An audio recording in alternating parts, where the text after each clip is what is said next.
Hey, welcome to another video.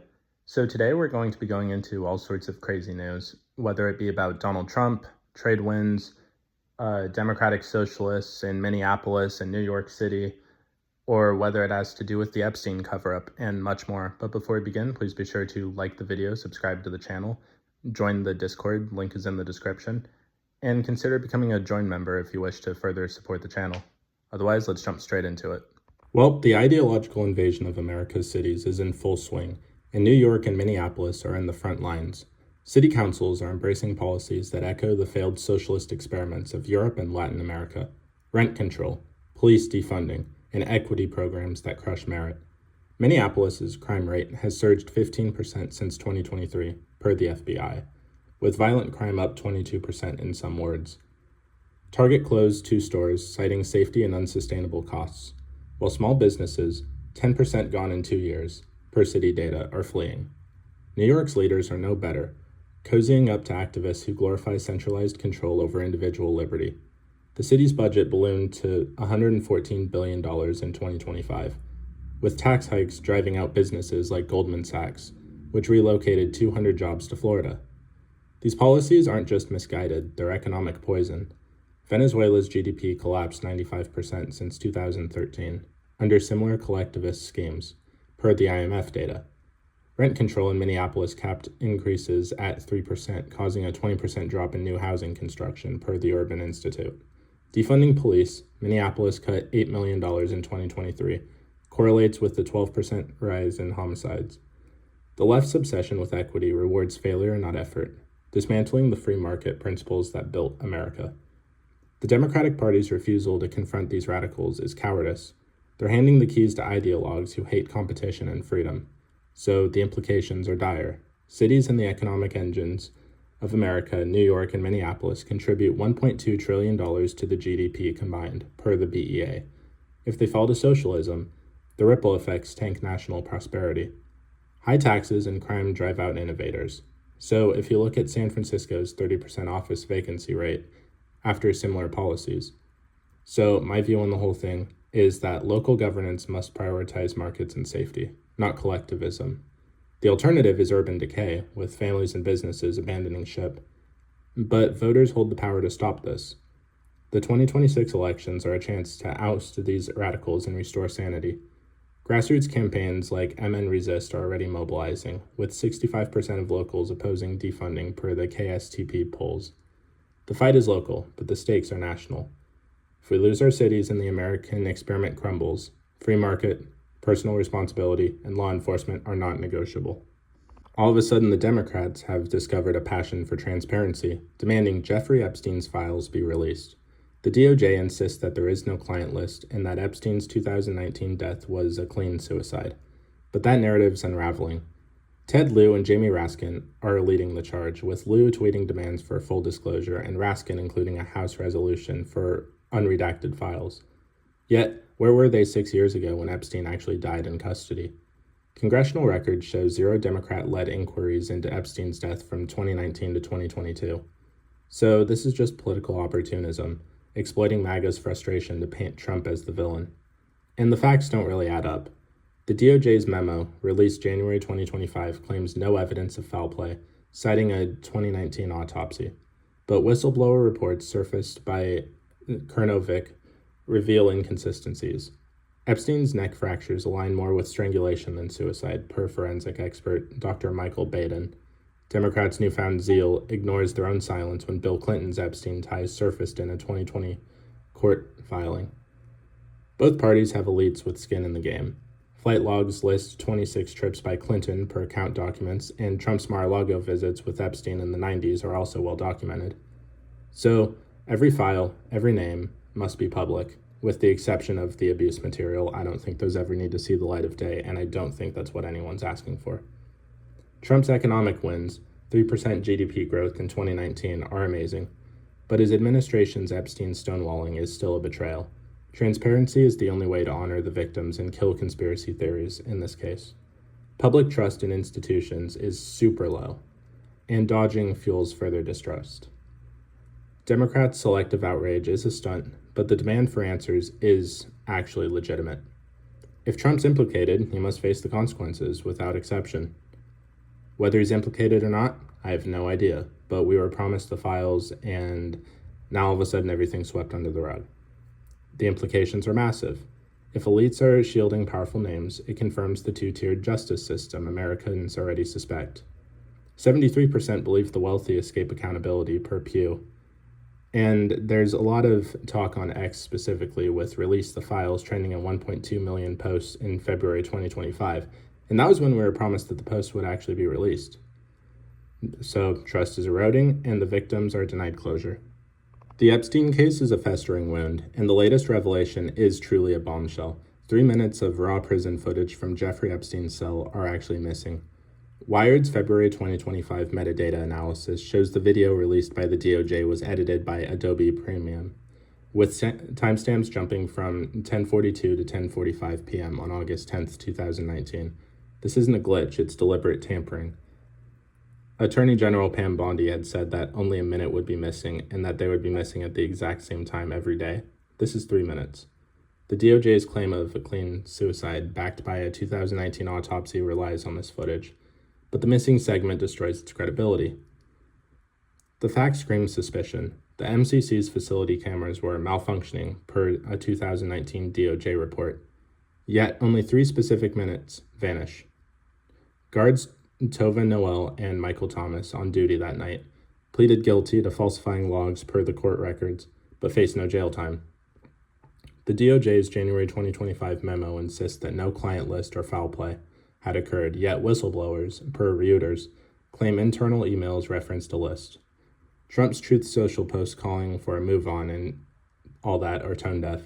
His tax cuts saved billions, but this is just indefensible. So, again, it's like every document must be released. The American people deserve the unedited truth. Public trust is at an all-time low, and tampering fuels conspiracy theories. And a lot of people feel like the elites might be protecting someone or multiple people. It's betrayal of justice. The victims, dozens of young women, deserve answers, not just a whitewash. And Trump's base, like Green, Loomer, a lot of people on X, are demanding transparency, and to be honest, they're right. So the implications are insane. If the footage was altered to hide foul play, it suggests a conspiracy at the highest levels. Even if it's incompetence, it erodes faith in the system. The DOJ's refusal to investigate further, coupled with Democrats' selective outrage, points to a bipartisan effort to bury this. A special counsel is honestly the only way forward. President Trump's administration is botching the Epstein case, and it's a self-inflicted wound. His 2017 tax cuts drove 3% GDP growth per the BLS, but his team's Epstein dodge undermines his drain the swamp promise. The DOJ's 2025 memo claims no client list and a clean suicide, yet Pam Bondi's claim of seeing a list contradicts this. 3 minutes of missing footage per Wired seals the deal. This reeks of a cover-up. Trump's Truth Social calling it a Democrat-led scam misses the mark. His base demands answers. And the facts are getting more and more interesting, especially against the administration. Epstein died in MCC custody, with guards admitting to falsifying logs per 2021 court filings. The autopsy's hyoid fracture, noted by Dr. Michael Baden, aligns with strangulation, not suicide. Trump's past hosting Epstein at Mar-a-Lago in the 90s doesn't help the optics, though no evidence ties him to any crimes. The DOJ's refusal to release the unredacted files, despite everyone demanding them, does fuel suspicion. And Bondi's backtrack on the list raises questions. Was she silenced, or was it a slip? So we need transparency. The public trust is at an all-time low, and if Trump's name is in those files, yeah, sure, he must face scrutiny as long as it's actually tied to a legitimate crime. No more witch hunts. But again, if no one is above the law, then the law must go fairly. His economic wins don't excuse dodging this. The victims, dozens of exploited women, deserve justice and not deflection. And so I think a special counsel is the only path to clarity in this case, and Trump's team must stop hiding behind vague denials. If elites are shielding names, it confirms a two-tiered justice system that a lot of Americans already believe might be the case. President Trump's policy of deporting illegal immigrants to third-party countries is a bold step towards border security. Biden's open border disasters saw 2.5 million crossings in 2023 per the CBP, with crime spiking 12% in border states per the FBI. Trump's plan, 1 million deportations annually, 20,000 new ICE agents, $46.5 billion wall, restores order. Deals with Nayib Bukele to send migrants to El Salvador are innovative but risky. CBP data shows 300,000 deportations in 2024, with 15% to third countries like Guatemala. The Supreme Court's 2025 ruling did uphold this, citing international law, but execution is everything. A U.S. citizen child deported with her non-citizen mother in January 2025, per the Associated Press, was unconstitutional and kind of sloppy. ICE admitted the error. Third-party details could destabilize allies if countries like El Salvador refuse or face unrest. Bukele's report, 70% approval per Gallup, doesn't guarantee compliance. So my skepticism of foreign entanglement kicks in here. We can't just dump our problems abroad. Border security must prioritize its citizens, but precision is non-negotiable. The public backs this, 65% support stricter enforcement per Rasmussen, but errors like the citizen deportation do erode trust. ICE's 2024 budget of $8 billion needs oversight to avoid waste. GAO reports 20% of funds misallocated, targeting criminal migrants. 150,000 deported in 2024 per DHS must come first. So we got Elmo, the Sesame Street puppet, spewing anti-Semitic tropes in a viral clip in the absurdity of 2025. The 30-second video posted on X with 2.3 million views shows a puppeteer ranting about Jewish conspiracies. PBS, funded by $445 million in taxpayer dollars, issued a weak apology and promised an investigation. But this isn't a one-off, it's a symptom of a bloated, unaccountable network. PBS's 2024 financials show 15% of funds misallocated, per GAO audits. Jasmine Crockett's push to fund PBS for Afghanistan's kids adds insult to injury. She claimed Sesame Street fights terrorism, a fantasy ignoring $2 trillion in failed Afghan nation building, per Brown University. So my view on foreign policy is pretty clear. America's interests need to come first, not exporting puppets to Kabul. PBS should survive privately. Taxpayers shouldn't subsidize a network that can't control its mascots. The implications are very serious. Public trust in institutions is at an all-time low, and free speech isn't the issue, accountability is. Redirect that $445 million to veterans or borders, not a broken system. And Crockett's plan is delusional, and Elmo's rant exposes PBS's rot. Cut the funding, demand competence, and focus on America. Jasmine Crockett's push to fund PBS for Sesame Street in Afghanistan is peak liberal insanity. She claims it'll westernize the Middle East and counter terrorism. $445 million in taxpayer funds for Big Bird in Kabul.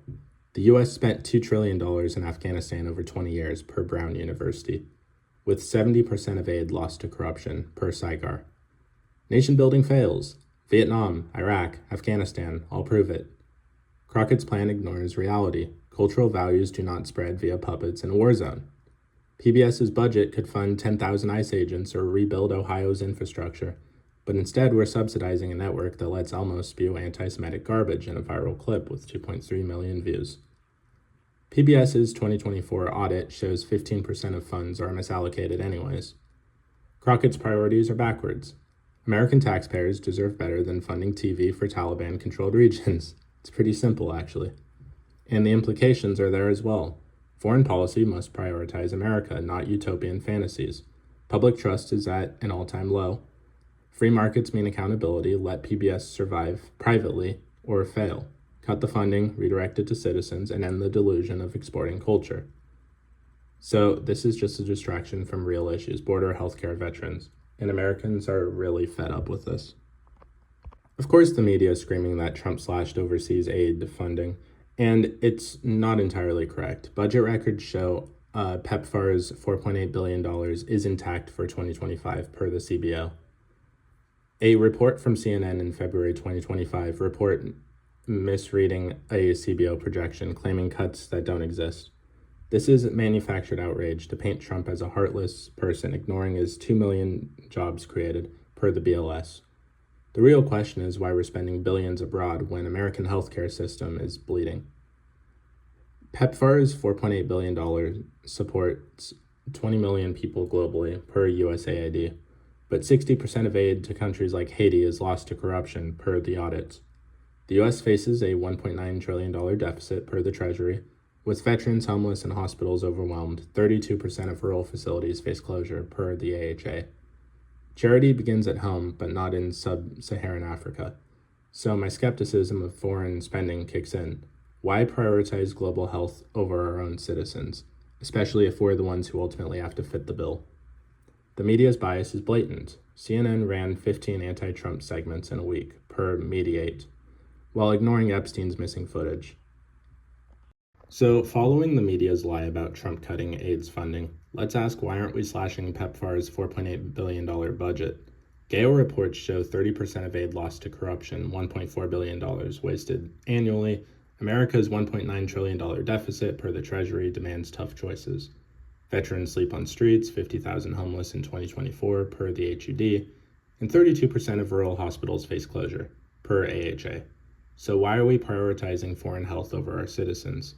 PEPFAR supports 20 million globally, per USAID, but domestic healthcare is crumbling.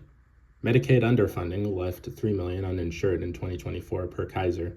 So, as far as foreign policy goes, America first, not global charity. If NGOs or other nations want to fund AIDS prevention, let them step up. Trump's tax cuts serve families $2,000 a year, per the Tax Foundation. Focus on that, not overseas programs. Biden's 9% inflation in 2022 crushed wages, per the BLS, and foreign aid bloats the deficit.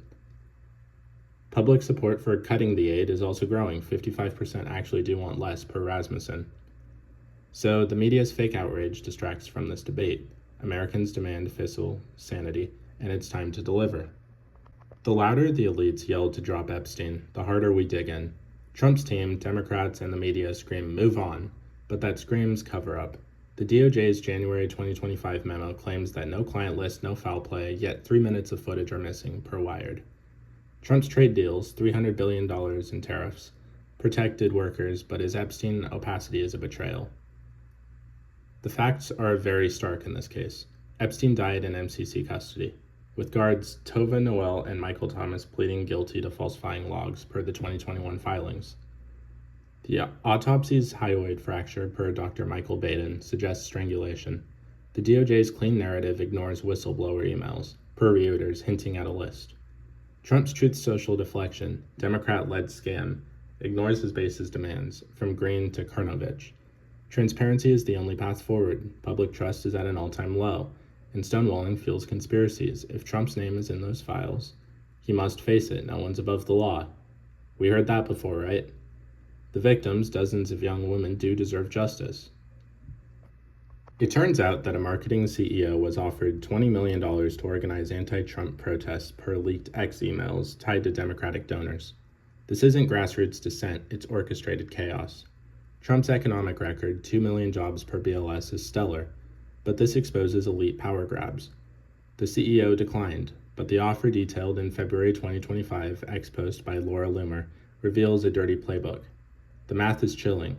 $20 million could fund 500 organizers for a year, per the BLS salary data. Enough for riots, not rallies. Similar schemes surfaced in 2020 with $10 million traced to Act Blue, per FEC filings. The left strategy is to manufacture outrage, not public will. And there's 800,000 posts on X with "Stop the Steal" tags. Call it election interference. These are the same elites that are dodging the Epstein files. It keeps coming back to the same people. Free speech is sacred, but orchestrated chaos is not. Exposing the funding, FEC records show $50 million in dark pool donations to Democrats in 2024. A federal investigation is needed to trace every penny and hold organizers accountable. So if elites can buy protests, democracy is a sham. Americans do want honest debate. 65% oppose political violence, per Rasmussen, and Trump's base, in this case, is fighting back, and the right to demand transparency, just like we're demanding from President Trump over Jeffrey Epstein. President Trump's economic record is a masterclass in prioritizing America. His 2017 tax cuts slashed corporate rates to 21%, driving 3% GDP growth and 2 million jobs by 2019, per the BLS. USMCA replaced NAFTA, boosting auto jobs by 100,000 per commerce. His $300 billion China tariffs forced Beijing to negotiate protecting U.S. workers. Exports to China dropped by 15% per the Census Bureau, leveling the trade deficit. The left's tax cuts for the rich lie ignores reality. Middle-class families saved $2,000 yearly per tax foundation. Biden's 9% inflation in 2022 crushed wages per BLS, while Trump's deregulation, 22 rules cut per every new one, freed businesses. The Cato Institute estimates this saved $200 billion annually. Free markets thrive when governments step back, and Trump's record proves it. But is Epstein fundable? 3 minutes of missing footage per Wired hurts his credibility at the moment. The alternative socialist policies in cities like Minneapolis tanks economies with 10% business loss in 2 years. So America needs the focus: reward innovation, protect workers, and shrink government. The implications are very clear. Keep this up and prosperity grows.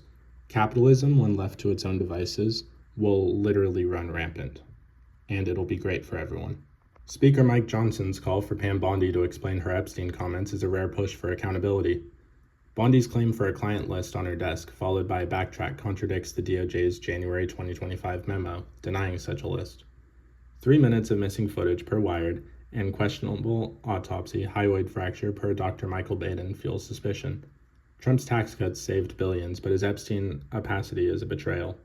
Johnson's demand made in a press conference insists Bondi testify under oath.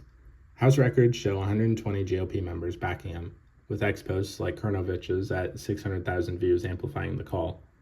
The public's trust is at an all-time low. The implications are massive. If a list exists, it could name elites across all parties. Clinton's 26 flights, Trump's Mar-a-Lago ties per court filings, and many, many others. Without testimony, conspiracy theories fester. 1.2 million release the files post on X do prove the public's resolve. But I just want every public document. That's really it. Pam Bondi's Epstein saga is a case study in distrust. As Attorney General, she claimed in 2024 to have seen a client list on her desk, then backtracked, aligning with the DOJ's no-list memo. 3 minutes of missing footage and a strangulation-suggestive autopsy, per Dr. Michael Baden, make her flip-flop suspicious. Trump's 2 million jobs are a win, but his team's Epstein handling is a disaster. The facts just don't add up. Bondi's initial claim, reported by Fox News, cited a list with high-profile names. Her retraction, post-DOJ memo, lacks detail, no explanation, just denial. MCC guards pleaded guilty to falsifying the logs, per 2021 filings, and whistleblower emails, per Reuters, hint ex-users like Laura Loomer with 700,000 posts demand Bondi to testify. If she saw a list, where is it? If not, why the lie? So the implications are very profound. If a list exists, it could expose elites across the spectrum, eroding what's left of institutional faith. So is that why everything's being covered up? Because it would implicate people on all sides? Alan Dershowitz's inside scoop on Epstein is a dubious situation at best. He claims that a CNN segment that Epstein's death was suicide and no client list exists. His ties, legal counsel, and social events with Epstein, per 2020 court filings, raise serious red flags. Trump's trade tariff saved $300 billion, but Epstein's opacity is indefensible. Dershowitz's defense smells like elite protection, and the facts are pretty murky. 3 minutes of missing footage and a strangulation-suggestive autopsy contradict Dershowitz's claims. Whistleblower emails, per Reuters, hint at a list. Dershowitz's 26 Epstein flight log entries, per the court documents, don't prove guilt but demand scrutiny. And so a lot of people are just calling him a gatekeeper. The 26 Epstein flight logs for Bill Clinton, just for clarity. If he knows something, he must testify under oath and not spin on TV. The victims deserve justice, not deflections from connected elites. Representative Hank Johnson decided to sing a song about Epstein on the House floor, and it's bizarre and, frankly, insulting. His February 2025 stunt, posted on X with 1 million views, calls for transparency but mocks the victims. Trump's deregulation, 22 rules per new one, is a win, but his Epstein stonewalling is a disgrace. Johnson's theatrics distract from real accountability. The facts are grim. 3 minutes of missing footage, per Wired, and Bondi's list contradiction undermines the DOJ's clean suicide claim. The autopsy's hyoid fracture, per Dr. Michael Baden, suggests foul play. Johnson's song demands files but offers no action. His voting record shows no push for a special counsel. Every file must be released. It all comes down to the same point. If elites keep dodging, trust collapses. And the public isn't going to let this one go, especially because we've been told for years that there was an Epstein list. Pam Bondi said on the record that she had the list.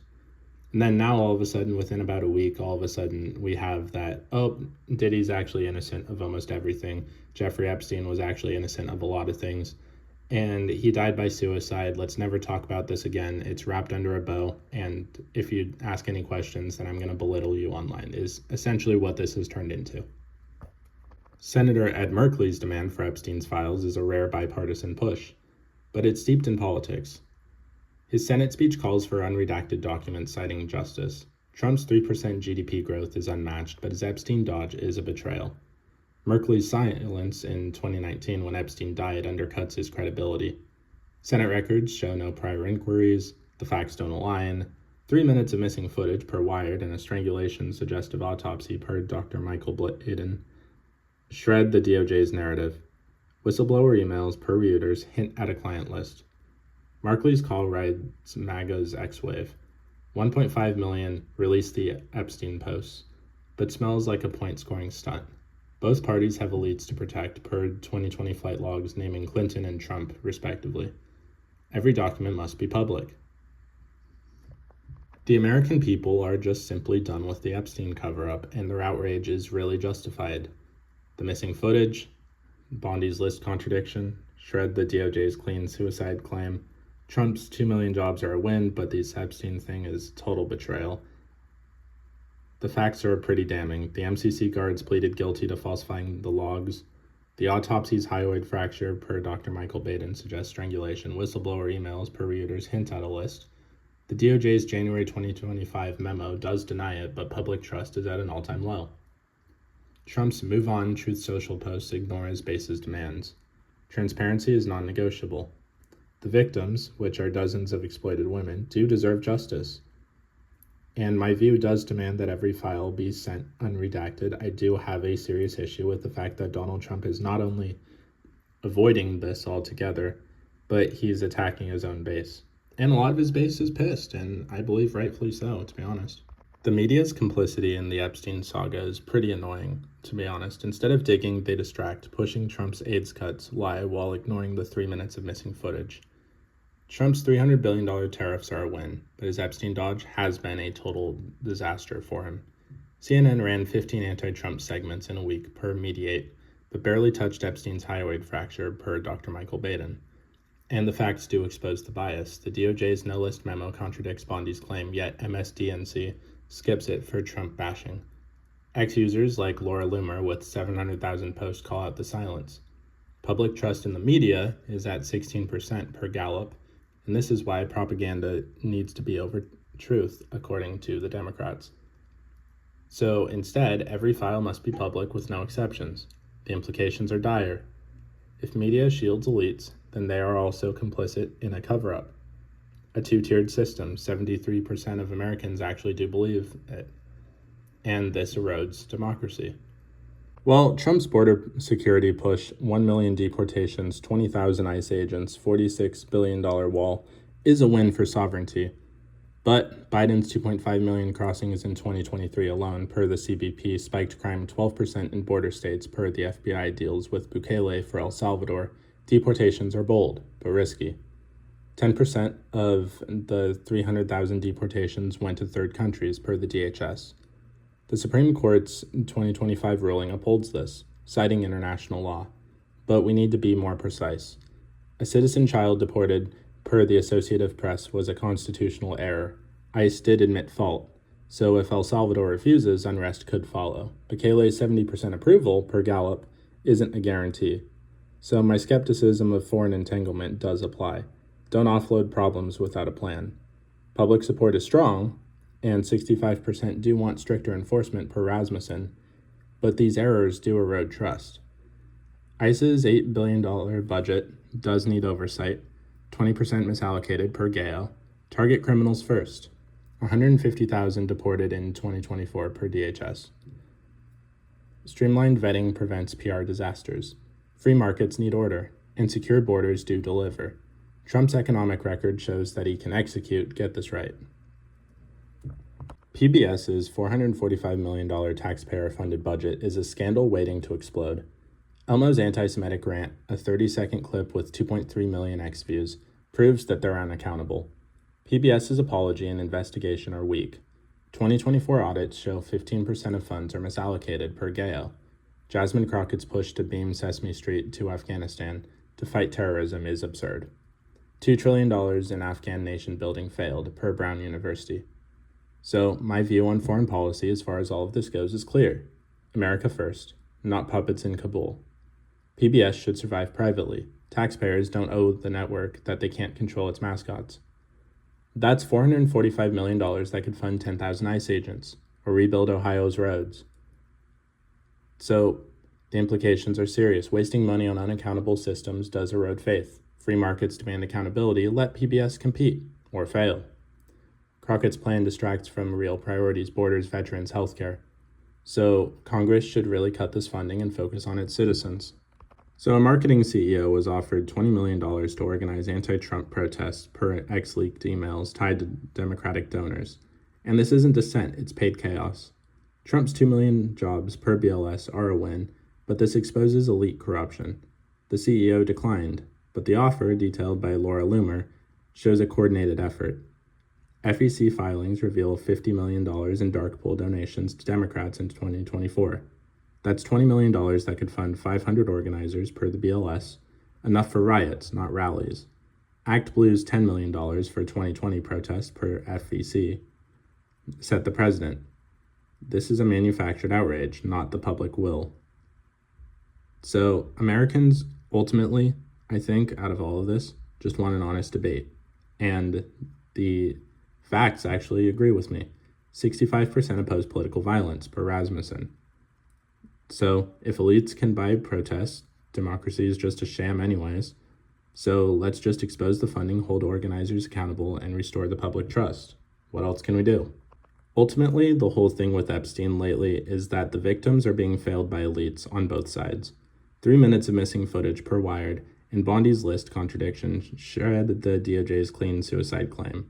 Trump's 3% GDP growth is a win, but his Epstein stonewalling is a betrayal. The autopsy's hyoid fracture per Dr. Michael Baden suggests foul play. The facts are pretty grim. MCC guards pleaded guilty to falsifying logs per 2021 filings. Whistleblower emails per Reuters hint at a client list, but the DOJ's January 2025 memo denies it. But public trust is at 8%. Every file must be public, no redactions. If Trump's name is there, he must face scrutiny. Special counsel with 1.2 million released the file posts on X is relentless. Congress must act, subpoena records, appoint a counsel. The victims do deserve closure, and we're fighting for the truth, no matter who it exposes. Otherwise, what's our justice system for? America's foreign policy really needs to start prioritizing its citizens, not just global fantasies. Jasmine Crockett's PBS in Afghanistan plan, $445 million for Sesame Street, is totally absurd. The U.S. spent $2 trillion in Afghanistan per Brown University, with 70% lost to corruption per Saigar. Nation building fails. Vietnam, Iraq, Afghanistan, they all prove it. My skepticism in intervention is firm. America first, not puppets. Trump's $300 billion China tariffs protected the workers, but his Epstein fumble hurts his credibility. PEPFAR's $4.8 billion budget with 30% waste per Gallo should be cut. Redirect it to veterans or borders. Public support for America First policies is strong. 65% want less foreign aid, per Rasmussen. So, wasting money on failed interventions does erode trust. Free markets need sovereignty, not global charity. Congress must audit the aid, prioritize citizens, and end utopian schemes. Trump's economic playbook does actually work. Apply it to foreign policy. The future demands results, secure borders, fiscal sanity, and no more elite cover-ups.